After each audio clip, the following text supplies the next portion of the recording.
सकल गुण निधानं वानराणामधीशम्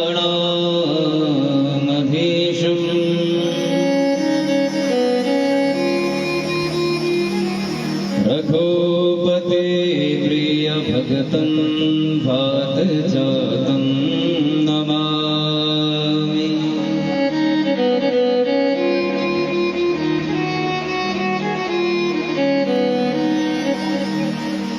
नारायणं नमस्कृत्यं नरं चैव नरोत्तमं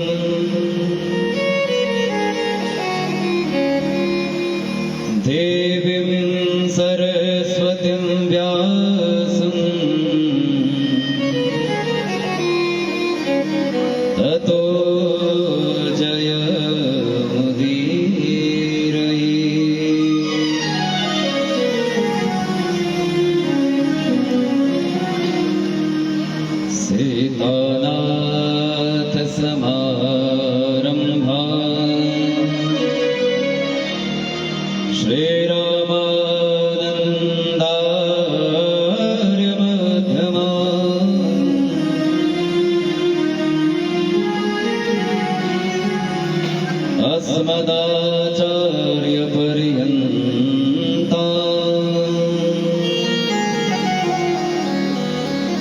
वन्दे गुरुपरम्परा।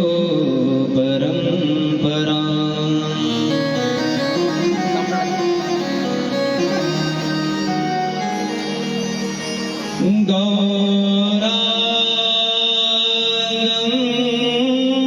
रसमयं नित्यं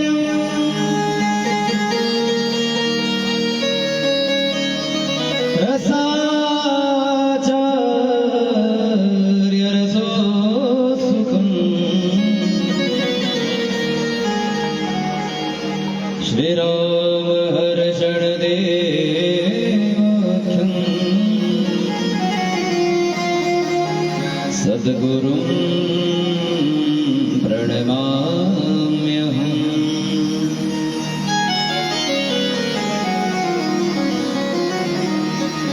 जय जय श्री राधारमण।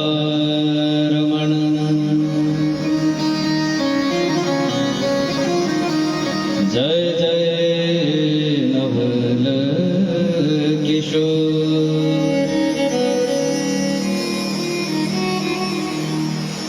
जय गोपी चित चोर प्रभु। जय जय माखनचो।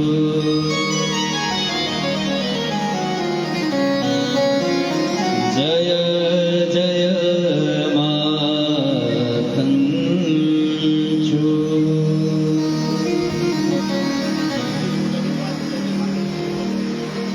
बोली राधा कृष्ण भगवान की जय हो। श्रीमद् भागवत महापुराण की जय हो। श्री वृंदावन बांके बिहारी लाल की जय हो। समस्त ग्राम देवी देवताओं जय हो। सिद्ध बाबा बालकनाथ जी महाराज की जय हो। ऋषि मार्कंड देव भगवान की जय हो। जय जय श्री राम। जय जय श्री राम।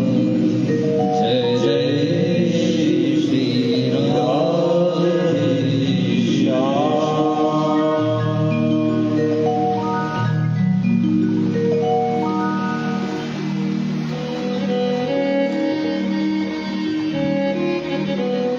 परम मंगलमय प्रातःपरम ईश्वर अखिल ब्रह्मांड नायक अकारण करुणा वर्णालय चराचर जगत स्वामी भगवान श्री बालकृष्ण देव महाराज की वांगमय स्वरूप श्रीमद् भागवत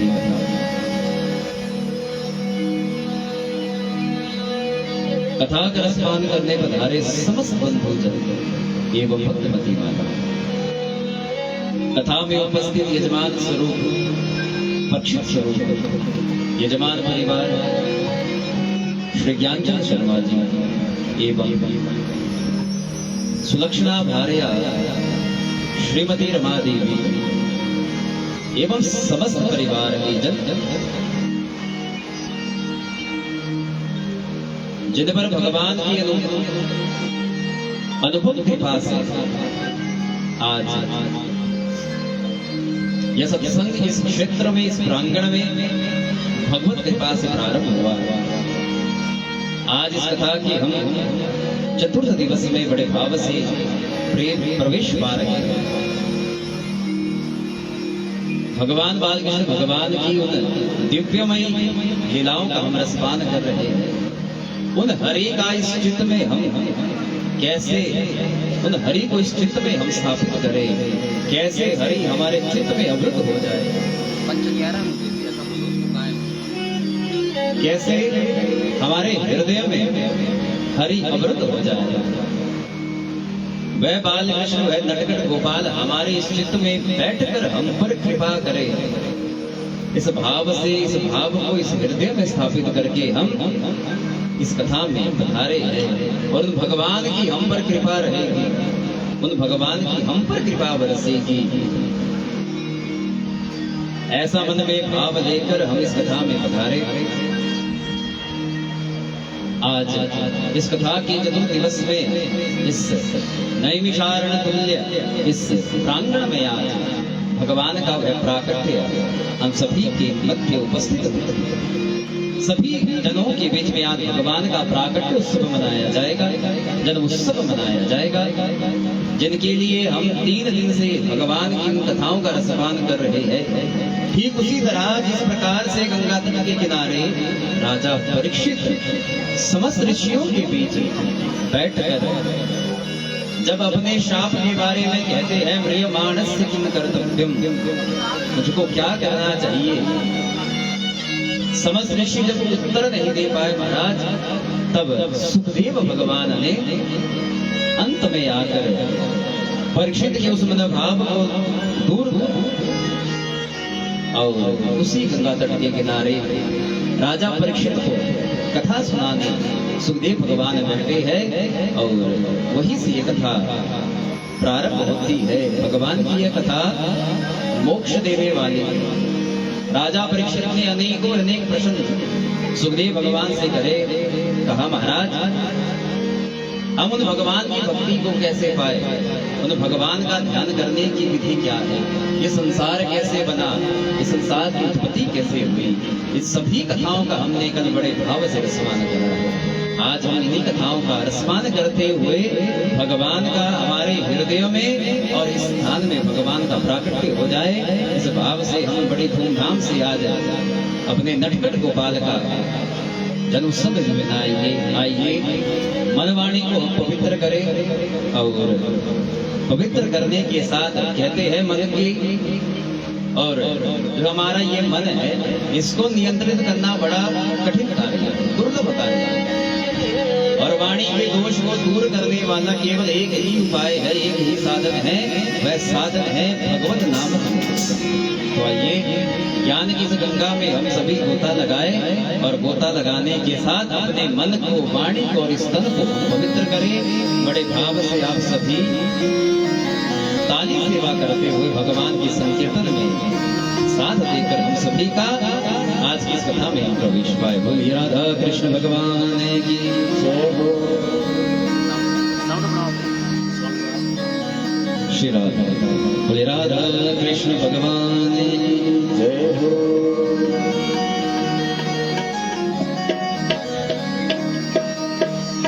हरे राम हरे राम राम राम हरे हरे। बड़े भाव से सभी आइए। हरे राम हरे राम राम राम हरे हरे। राम हरे राम राम राम हरे हरे। हरे राम हरे राम राम राम हरे हरे। हरे राम हरे राम। गाइए। राम राम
में जो दोष लगा है, जाने अनजाने में वह दोष दूर हो जाए। बड़े भाव से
Hare Krishna, Krishna Krishna, Krishna Krishna.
सुरुचे प्रेयसी पत्न्योर्मे रायस्सुतो ध्रुवः। बोले भागवत भगवान कल हम सभी मनु महाराज की 3 बेटियों का चरित्र स्मरण। आकुति देवहूति प्रसूति, तीनों बेटियों का हमने चरित्र स्मरण करा। भगवान शंकर की वह दिव्य कथा रसपान करी जहां सती मैया ने अपने प्राणों को त्याग किया है, इस देह को त्यागा। आज हम उन्हीं मनु महाराज के जो 2 बेटा है प्रियंवद और उत्तानपाद, उनकी कथा का रसपान करेंगे। तो सबसे पहले जो उत्तानपाद है उनका चरित्र गाया। कहा जाये उत्तानपादस्य सुनीति सुरुचिस्तयोः। कहते हैं उत्तानपाद की 2 पत्नियां हुई महाराज, सुरुचि और सुनीति। इस कथा को बड़े ध्यान से सुनिएगा। ये कथा हमारे जीवन में बहुत महत्वपूर्ण है, बहुत संस्कार देने वाली ये कथा है। अगर आप इस कथा को ध्यानपूर्वक सुनेंगे तो आपको इस कथा के मर्म को समझने में बहुत सहायता होगी। उत्तानपाद जी का चरित्र गाया तो कहा जाये उत्तानपादस्य सुनीति ही सुरुचिस्तयोः। उत्तानपाद के राजा है, उत्तानपाद राजा की 2 पत्नियां, कौन कौन सी? सुरुचि और सुनीति। सुरुचि प्रेयसी, जो सुरुचि नाम की पत्नी है वो उत्तानपाद को अति प्रिय है। 2 पत्नियों में एक पत्नी जिसका नाम है सुरुचि, वह उत्तानपाद को बड़ी प्रिय है महाराज। देखिए हम सभी जितने भी जीव है हम सभी उत्तानपाद हैं, हम सभी उत्तानपाद हैं। कैसे? मनुष्य उत्तानपाद कैसे होता है? उत्तानपाद का अर्थ है उतः ऊर्ध्वौ पादो यस्य सः, जिसका सर नीचे हो और महाराज पांव ऊपर की तरफ हो, वो उत्तानपाद होता है। और जब हम माता के गर्भ में होते हैं तो हमारी स्थिति बिल्कुल यही होती है, हमारा सर नीचे होता है तो पांव ऊपर की तरफ होते हैं, इसलिए हमको उत्तानपाद नहीं कहते। जैसे उत्तानपाद के जीवन में 2 चीजें हैं, 2 पत्नियां हैं, सुरुचि और सुनीति, उसी प्रकार से हमारा जीवन भी 2 चीजों पर बड़ा चलता है, एक सुनीति एक सुरुचि।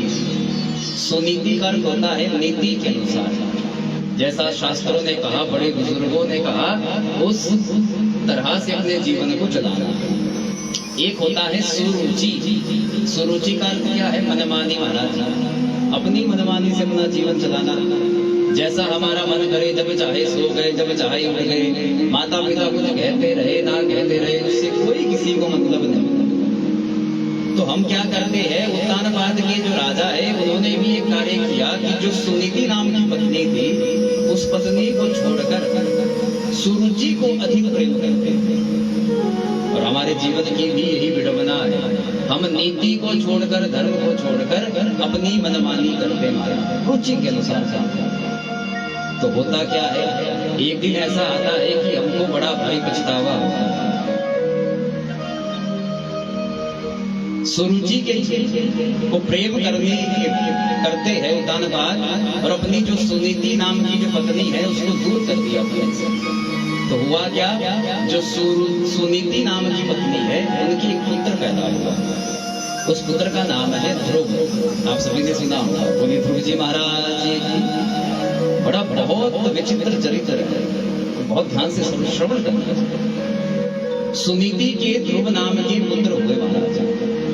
एक दिन ध्रुव महाराज 5 वर्ष की अवस्था है, अपनी माता से पूछा, मैया मेरे पिताजी कौन है? तुम कभी बताती नहीं हो मेरे पिता कौन है। तो मैया ने पहले तो बहुत टाला, पर बाद में कह दिया कि तुम्हारे पिता उत्तानपाद है। तो ध्रुव जी महाराज एक दिन अपने पिताजी से मिलने महल पहुंचे। और जैसे ही महल पहुंचे तानबान ने देखा मेरा पुत्र आया महाराज, तो पिता के हृदय में वात्सल्य उमड़ा, तो अपने सिंहासन पर बिठाने लगे। और जैसे ही सिंहासन पर बिठाने लगे महाराज, तो क्या हुआ, उसी समय सुरुचि ने ये होते हुए देख लिया। और सुनीति ने जैसे ही ध्रुव जी महाराज सिंहासन पर बैठने लगे, सुरुचि ने हाथ पकड़कर खींच लिया, डांट दिया ध्रुव जी महाराज, अरे तेरी हिम्मत कैसे हुई सिंहासन पर बैठने की? क्या तूने मेरी कोख से जन्म लिया है? जिसने मेरी कोख से जन्म लिया होता तब तुझे इस सिंहासन पर बैठने का अधिकार था। कहा तुझको इस सिंहासन पर बैठने का कदापि अधिकार नहीं है। अरे तेरी माता तो अभागिन है, तू अभागिन का पुत्र है, तो जैसे कोई सिंहासन पर बैठने का कोई अधिकार नहीं है, कोई अधिकार नहीं।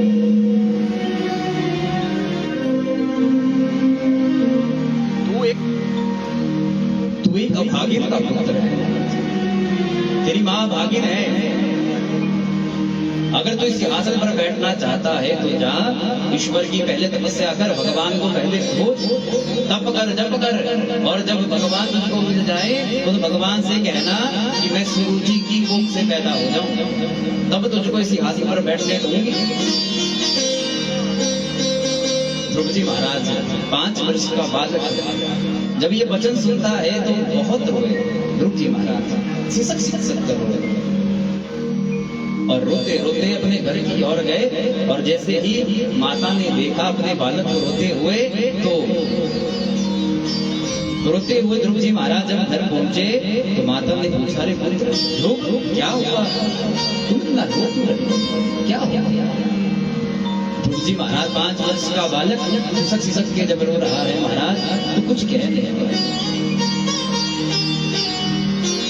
मित्र ने सारी बात बताई, कहा भैया आज ध्रुव के साथ ऐसा हो, इसको कह दिया तो अभागिन का पुत्र है। और जब ऐसा सुना तो सुनीति मैया की आंखों से आंसू निकले। कहा मैया ऐसा कहा कि जा, अगर तुझको इस सिंहासन पर बैठना है तो तू भगवान को ढूंढ, पहले जप कर, तप कर, मेरी कोख से जन्म ले, तब जाके मैं तुझको इस सिंहासन पर बैठे। सुनीति मैया ने जब ये देखा, अपने बालक को रोते हुए जब देखा, ध्रुव को रोते हुए, यहाँ पर सुनीति मैया ने जो काम करा है, अगर वो हम अपने जीवन में धारण कर ले महाराज, तो हमारा जो ये जीवन है ये सफल हो जाएगा।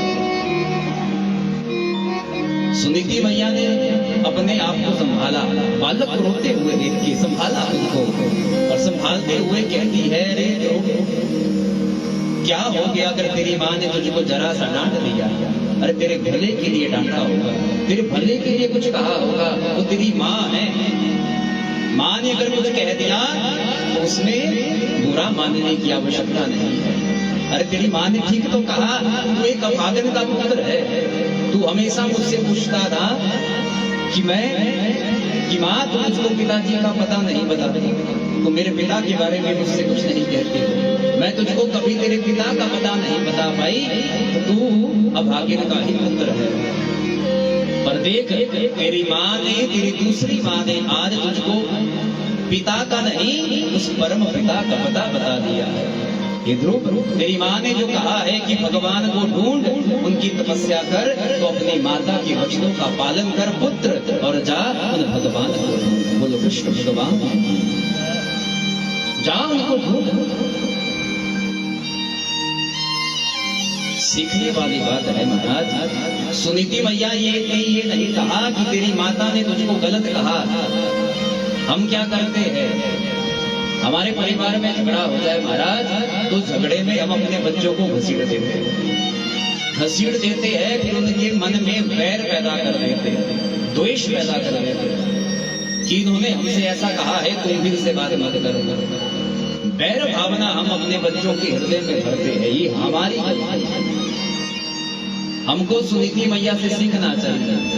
ध्रुव जी महाराज 5 वर्ष के बालक है, अगर आज सुनीति मैया ने कह दिया होता कि तेरी माँ ने गलत करा है, तो उनसे कभी बात मत करना,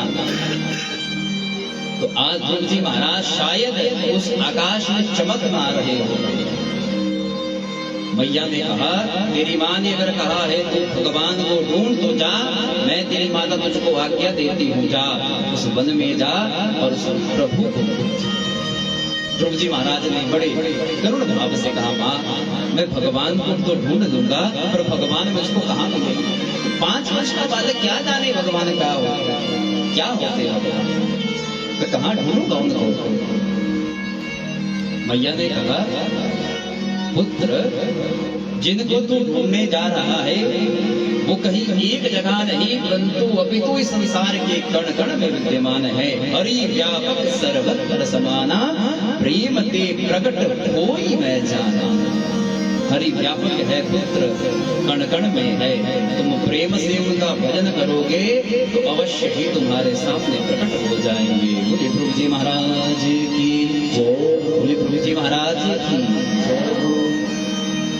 और आज ध्रुव जी महाराज 5 वर्ष की अवस्था में माता के वचनों से दुखी होकर भगवान को खोजने निकल पड़े।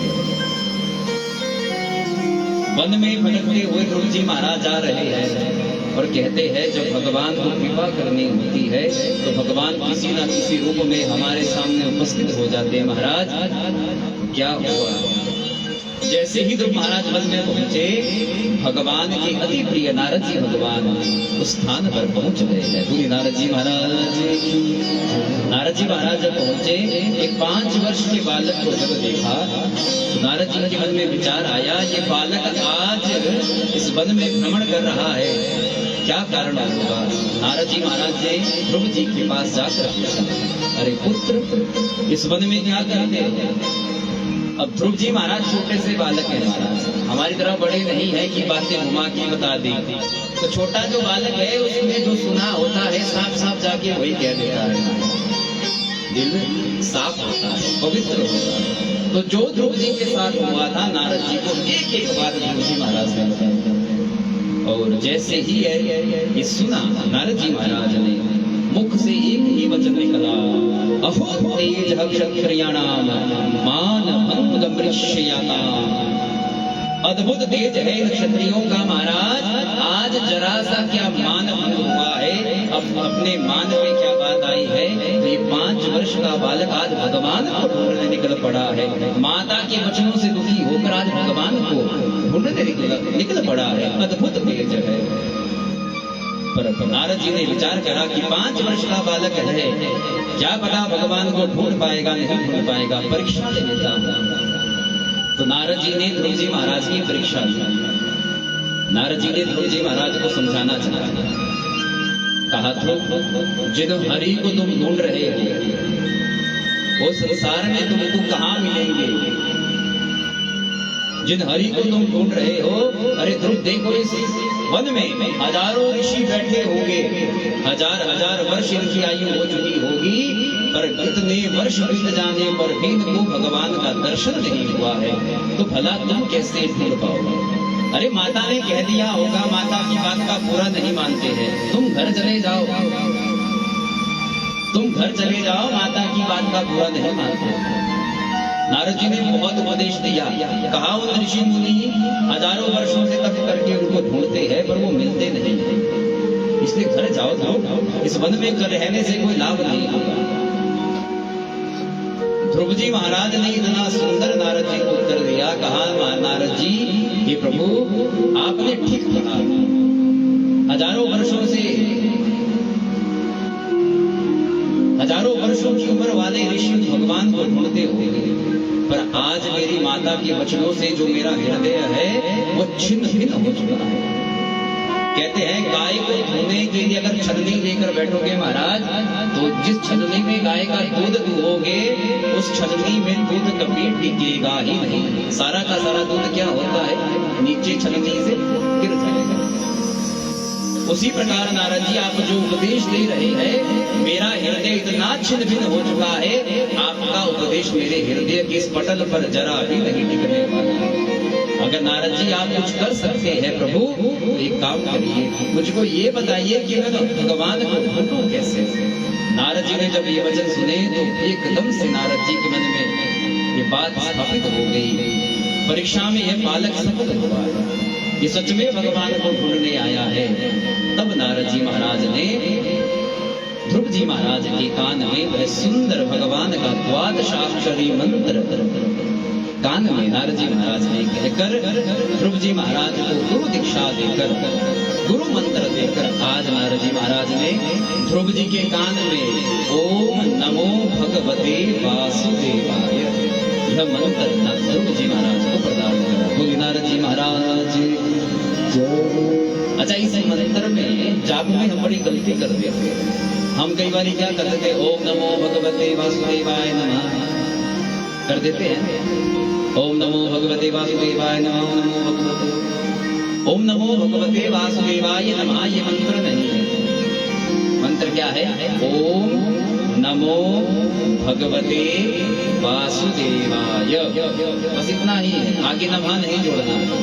ये 12 अक्षर पूरे हो जाते हैं। जब आप गिनोगे तो पूरे द्वादशाक्षरी मंत्र के जब भी इस मंत्र को जप करना हो तो ओम नमो भगवते वासुदेवाय ये मंत्र नारद जी ने ध्रुव जी महाराज को दिया और कहा, पुत्र इस मंत्र का जाप करो, तुमको अवश्य ही हरि प्राप्त हो जाएंगे। बोले कृष्ण भगवान की अवश्य तुमको हरि प्राप्त हो जाएगा। सुखदेव कहते, परीक्षित ध्रुव जी महाराज ने कठोर तप करा, एक पांव पर खड़े रहकर निराहार रहकर तप करा है, और जब एक पांव पर पांव के अंगूठे पर खड़े होकर समस्त प्राणों की वायु को खींच लिया, पूरे संसार की वायु को रोक दिया ध्रुव जी महाराज ने, अवरुद्ध कर दिया। सारे देवता घबराए, दौड़े दौड़े ब्रह्मा जी के पास गए, कहा प्रभु ये क्या हो गया। उसी समय भगवान को लगा अब मेरे भक्त का यह तप सफल हो चुका है, और उसी समय भगवान नारायण ध्रुव जी महाराज के तप से प्रसन्न होकर उनके सामने साक्षात चतुर्भुज रूप में प्रकट हुए हैं। बोलिए नारायण भगवान। प्रकट हो गए ध्रुव जी महाराज के सन्मुख, और ध्रुव जी महाराज को आंखें बंद कर भगवान का ध्यान कर रहे हैं। जब भगवान ने अपनी छवि हृदय से हटाई, एकदम से जब ध्रुव की आंखें खुली है, सामने जब भगवान को चतुर्भुज रूप में देखा, भगवान को जब सामने देखा, ध्रुव जी महाराज बिल्कुल चुप हो गए, कुछ कर नहीं पाए, केवल भगवान को देखते हुए रह गए। क्यों देखते हुए रह गए? क्योंकि ध्रुव जी महाराज मन में विचार कर रहे हैं, प्रभु मुझको माता ने ये तो बता दिया कि तुम भगवान को ढूंढो, पर मेरी माँ ने मुझको ये नहीं बताया प्रभु जब भगवान मिल जाएंगे तो इनको कैसे प्रणाम करना है, आगे क्या करना है, तो मुझको बताया ही नहीं। अब मैं क्या करूंगा? मानो ध्रुव जी महाराज भगवान को देख रहे हो, पर कहते हैं जिसने इनकी एक बारी शरण पकड़ ली है, जिसने ठाकुर जी की शरण पकड़ ली है, उसका कल्याण फिर ठाकुर जी स्वयं करते हैं। बोले बांके बिहारी लाल की हरे कृष्णा। बोलिए, आप सुस्त ना हो जाए इसलिए बीच बीच में भगवान का जयकार करते रहिए महाराज। बोले हरे कृष्ण कृष्ण कृष्ण हरे हरे। आज भगवान ने जब ध्रुव जी महाराज कुछ कह नहीं पाए तो क्या हुआ? भगवान ने अपना वह शंख ध्रुव जी महाराज के इन कपोलों से जैसे ही स्पर्श करा है। सुखदेव कहते हैं, परीक्षित क्या हुआ उस समय? जैसे ही भगवान ने अपना शंख ध्रुव जी महाराज के कपोलों से स्पर्श करा, उसी समय मुखम करोति वाचालम पंगुलम यते गिरिम यत्कृपातम अहम वंदे परमानंद माधवम। कहते जिस प्रकार से एक गंगा बोल पड़ता है, पंगुलम यते गिरिम, और कोई लंगड़ा किसी पर्वत को लांघ जाए, ऐसे ही आज जैसे ही ध्रुव जी महाराज के कपोलों से वह शंख स्पर्श हुआ है, ध्रुव जी महाराज ने भगवान की स्तुति करना प्रारंभ करा है। बोले कृष्ण भगवान। दिव्य भगवान की स्तुति करी, कहा प्रभु आज मैं आपके दर्शन से धन्य हो गया, आज मेरा जीवन धन्य हो गया। भगवान ने कहा, पुत्र मैं तुम्हारे इस तप से जप से बहुत प्रसन्न हूं, वर मांगो क्या चाहते हो? ध्रुव जी महाराज ने कहा, प्रभु पहले तो मैं मांगने आया था, पर अब मेरे मन में मांगने की इच्छा नहीं रही है। भगवान ने कहा, ध्रुव फिर भी मैं चाहता हूं तुम कुछ मांगो। और